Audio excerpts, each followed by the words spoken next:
Hello నమస్తే అండి. Welcome to Mahesh world. ఈరోజు మనం వామాకు గురించి తెలుసుకుందామండి. వామాకుని కొన్ని ప్రాంతాల్లో కర్పూర వల్లి అని కూడా అంటారు, కానీ చాలామందికి ఎక్కువగా తెలిసింది మాత్రం వామాకే. ఈ వామాకు సర్వరోగ నివారణగా పనిచేస్తుంది. ఈ వామాకు తీసుకోవడం మనలో ఉన్న చాలా రోగాలు మనం నయం చేసుకోవచ్చండి. ఇది మాన్సూన్ కదా, ఈ టైంలో బాగా ఎక్కువగా దగ్గు, జలుబు, కఫం ఇట్లా వస్తూ ఉంటాయి. ఇవన్నిటికీ కూడా ఇది బాగా పనిచేస్తుంది. అంతేకాకుండా షుగరు, బీపీని కూడా కంట్రోల్లో ఉంచుద్దటండి ఇది. అంతేకాకుండా ఇది నొప్పులు కూడా తగ్గిస్తుందటండి. వాపుగా ఉన్న చోట ఆకు వేసి కొంచెం వేడి చేసి ఆకు వేసి కట్టినట్టయితే అక్కడ వాపు తీస్తుంది అంటారు. కానీ వామాకు అంటారు, కానీ వాము దీని నుండి అయితే రాదటండి. నాకు తెలిసినంత వరకు ఈ ఆకు ఈ చెట్టు గుబురుగా పెరుగుతుంది, కానీ ఎప్పుడు వాము రావటం అయితే నేను చూడలేదండి. దీని నుండి చాలా రెసిపీస్ అయితే తయారు చేస్తారు. దీంతో వామాకు రసం చేస్తారు, చట్నీ చేస్తారు, బజ్జీ వేస్తారు, కషాయంగా చేస్తారు, వామాకు పెరుగు పచ్చడి చేస్తారు. ఏ రకంగా తీసుకున్నా మనకి అన్ని రకాలుగాను బాగుంటుందండి. దీన్ని ఇప్పుడు మనం కషాయంగా చేసుకోవడం చూద్దామండి. నేను 2 గ్లాసులు వాటర్ పెట్టుకున్నాను. ఈ ఆకులు బాగా శుభ్రంగా కడిగి, ఒక చిన్న ఆకులు కనుక నేను ఒక 8 ఆకులుగా తీసుకున్నానండి.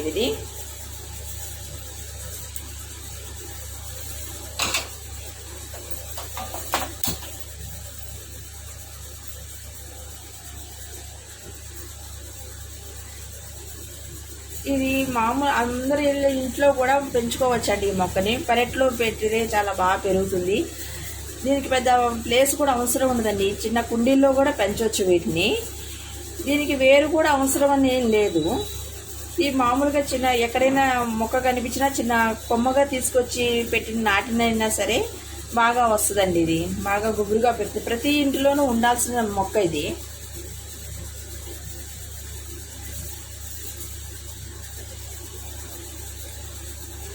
ఇలా ఆకులు వేసిన తర్వాత మనం ఒక 2-3 నిమిషాలు బాయిల్ అయిన తర్వాత, వాటర్ బాయిల్ అయిన తర్వాత అందులో ఆకులో ఉన్నటువంటి సారమంతా నీటిలోకి వచ్చేస్తుంది. దాన్ని మనం స్ట్రెయిన్ చేసుకుని తీసుకోవచ్చు, కషాయంగా తీసుకోవచ్చు. ఇది పరగడుపునే తీసుకున్నట్టయితే ఆ కషాయం ఇంకా బాగా ఎఫెక్టివ్గా పనిచేస్తుందండి. అట్లా వీలు కాకపోయినా ఏ టైంలోనైనా తీసుకోవచ్చు. ఇది బాయిల్ అయిందండి. 2-3 మినిట్స్ బాయిల్ అయిన తర్వాత దాన్ని దించి ఇలా స్ట్రైనర్తో స్ట్రెయిన్ చేసుకోవాలండి.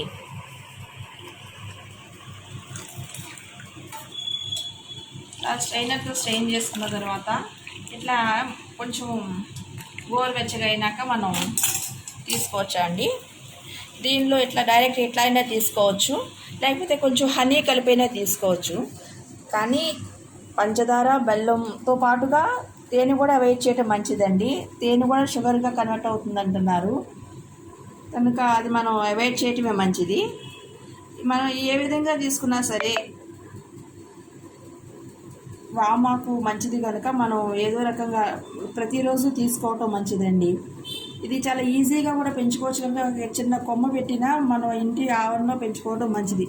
ఇంట్లో ఉండాల్సిన మొక్క ఇది వామాకు. మీకు కనుక నచ్చినట్లయితే లైక్ చేయండి, షేర్ చేయండి, సబ్స్క్రైబ్ చేసుకోండి. పక్కనే ఉన్న బెల్ ఐకాన్ ప్రెస్ చేయండి. Thank you for watching.